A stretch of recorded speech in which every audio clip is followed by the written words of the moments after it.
Would you ever be at any point where you would say, this born, don't ever marry this born? Anybody can marry anyone. The only thing is the nature of connection between them and what it will take and the potential for splitting the connection. Firstborns are alphas. So a firstborn marrying another firstborn, those are two alphas coming together. The relationship rules. One of you must be willing to take the supporting role. One of you must be willing to take the supporting role. I repeat that. Don't just be interested because of the way Joyce leads our affairs and she looks responsible, like just like me. We think from the same guy. You understand? And then I think we can work out something. Who will be the deputy at home? Who will be the deputy out here? You must tune your mind if you marry a firstborn and another firstborn. One, because there will be conflict over the way you arrange things. The plans wait for the weekend because you are used to laying the plans and others following. Now I had my plans with your plans. Why should I give up mine for yours? That doesn't mean that firstborns can make good wives or can't submit. No, we just mean in every affair, one of you must be willing to be the supporting one. So it's not firstborn and lastborn are ideal couple. When it's the man to the woman, the man being the firstborn. Both ways, funny enough. Both ways. Firstborn and lastborn are ideal couple. But how does that work when the lady is the firstborn and the guy is the lastborn? Especially when you said the personality sort of wants to, for a lastborn, you're kind of just there.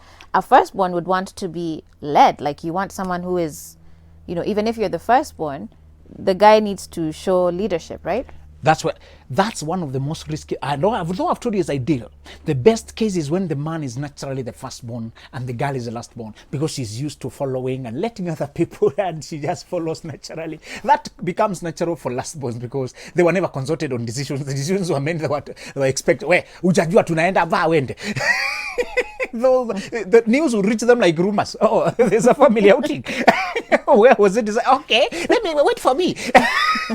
But dad and mom are selling a plot, they consult the firstborn who are thinking of what do you think, but the lastborn, where is our car? Oh, car was sold. Why was it sold? So now it's natural when it's the girl who is the lastborn and the guy is the firstborn. This is how it works when the guys who are lastborn. It does not mean lastborns guys are irresponsible. No, many of them are very well focused and led. Only that they are playful, easygoing, charming, laid back, easy. Don't put too many rules. Hey, life is already has it. It's like, can we play? Can we dance? So they are fun-loving, charming.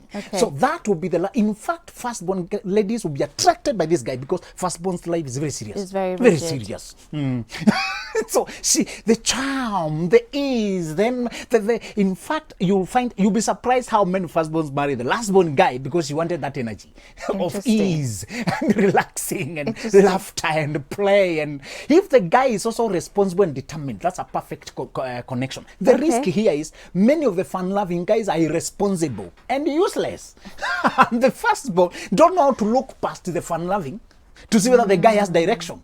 So many firstborn daughters are married to useless fellas who she has to facilitate, carry up everything, do everything for him, babysit him, diaper him, do everything. And you're there saying, my guy has not talked to me for the last 3 years. I do everything. What are you doing about 3 years? So, I didn't know now it's useless. Joyce, when you come to a relationship and not coming here for a project, you're coming with value, you're coming with your value. If you have nothing, surely you're useless. There's a mistake.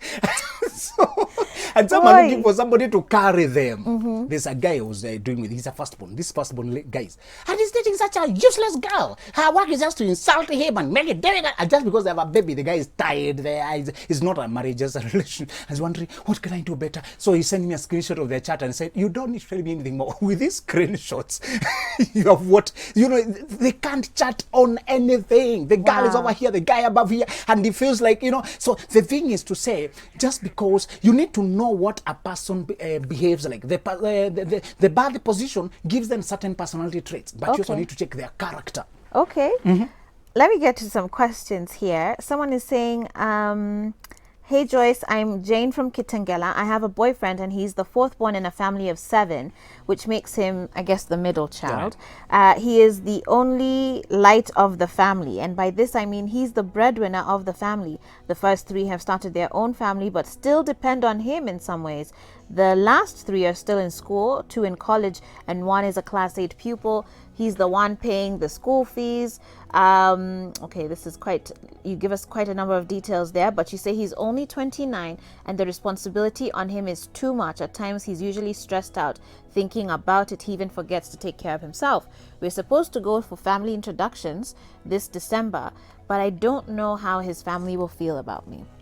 It feels like she's walking into a very tight. The thing here is, it's necessity. Situation. Those of us who are the first ones to break through must help our folk. Yeah. We can't help them, can let them collapse. The problem is not to discard me because I'm helping my family. The thing is, have I organized my life to have my own family? Will I have time for you? Will I have space for you?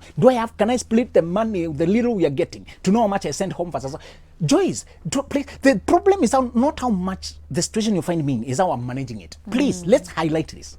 We cannot tell people to drop their siblings, and yet you must get them to stand on their own feet. Right. The problem is, can you balance your life? If you're collapsing and depressed and crying and I'm coming as a rescue engine, excuse me, you are either unprepared or unable to marry. So we can't tell people, wait until you are 50 when you're finished helping your people to marry. We can't tell you that. But we can tell you, yes, you are 29, you are carrying 7 siblings and together with their parents. What can you do? Have you balanced your life? Do you have space now for your own? Okay. So if the guy is stuck, the reason doesn't matter. Don't go to a stuck guy. Because that's what he has nothing to offer. It is just pure stress. Yeah. You can go home and he tells them, hey, as you know, there are things you're doing, you guys, but I also need my own family.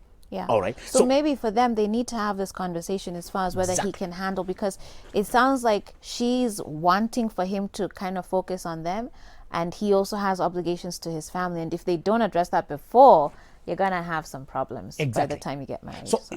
Of course, they'll see you as a competitor. Because the money they were getting, I'm going to reduce it. Because but I am asking this lady to stop focusing on the in-laws and focus on the man she's marrying. Okay. Let them discuss they themselves. Okay. Someone else says, great topic there, Joyce. I'm a firstborn, a girl, dating a lastborn who's responsible and has direction, but he's a mama's boy. Woohoo! That but there. Oh no, I've never heard Benjamin holler at the show before. What's happening? That but right there could be the red flag you need to focus on. Oh no. What do you mean by mama's boy? Does it mean mom doesn't give the boy space? That they have to be on phone throughout? That he has to wake up at night and rush because mama sneezed?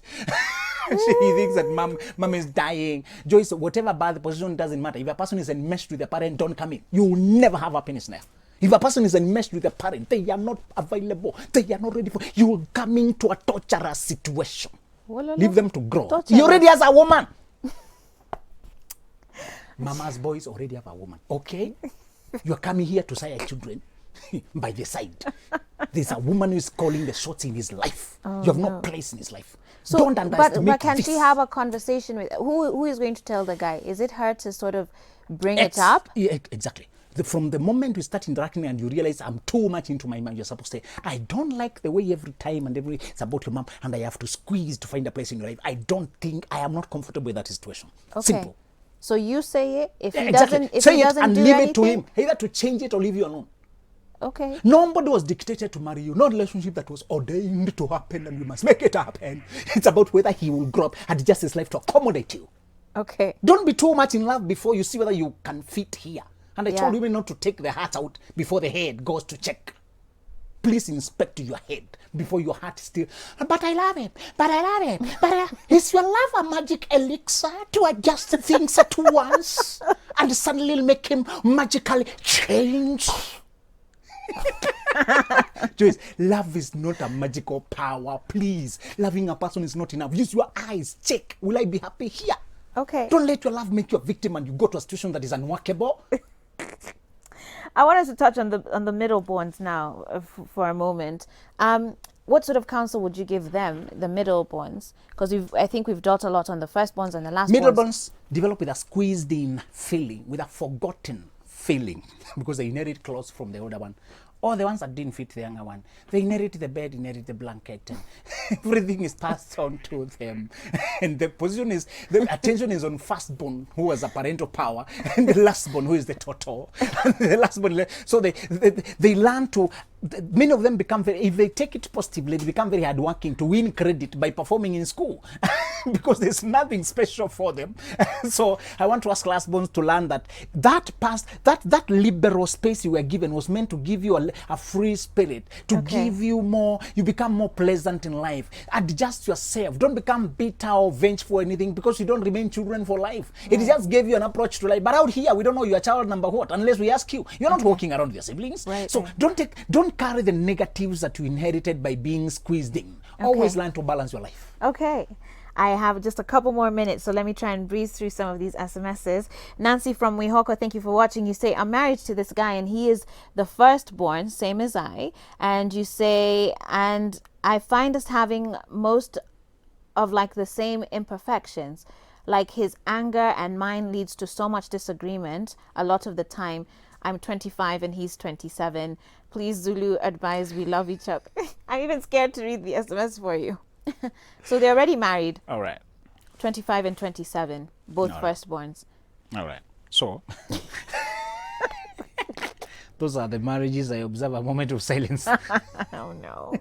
Oh no. But now that they're married and she's trying to work it out, I want to ask her to realize that when you marry a firstborn and you're a firstborn, you must learn that both of you are oriented into authority and control and in charge and leadership and being ahead and calling shots. So have more conversations on where to find them balanced. Don't talk about anger as if it's something you can't control. You must control your anger or it will ruin something you love. I'm not surprised if a 25-year-old firstborn says I'm married, because by 22 they feel they're ready. Firstborns mature very early because they even converse with adults. They feel like their age mates are talking nonsense. Right. No wonder she married another firstborn. They could think on the same level. But the problem is there are some further fine details that are very necessary. So I want to ask her to bring up those conversations now that your firstborn, we are used to calling the shots here. So, and at what point do we let you decide the color of the chairs, how the house going to be, how is going to delegate, how the child is supposed to, the permission, Okay. Someone here is saying, I can attest to what Zulu is saying. I'm a firstborn and I was married to a lastborn. We used to argue even over the remote control. We ended up separating. Oh dear. Is it a lady writing or a guy? I don't know. They don't say. Most likely that's the whichever gender it is. But what I told you is firstborn, lastborn, they click so naturally because they view the word from opposite end. One is easy, charming, playful. The other one is a little bit serious and in charge and in charge, and But you need to know that whatever bad positions we are coming from, there will be work to be done. Right. Swallow your ego. Adjust here. Give way. Yield. Submit. And that is both ways.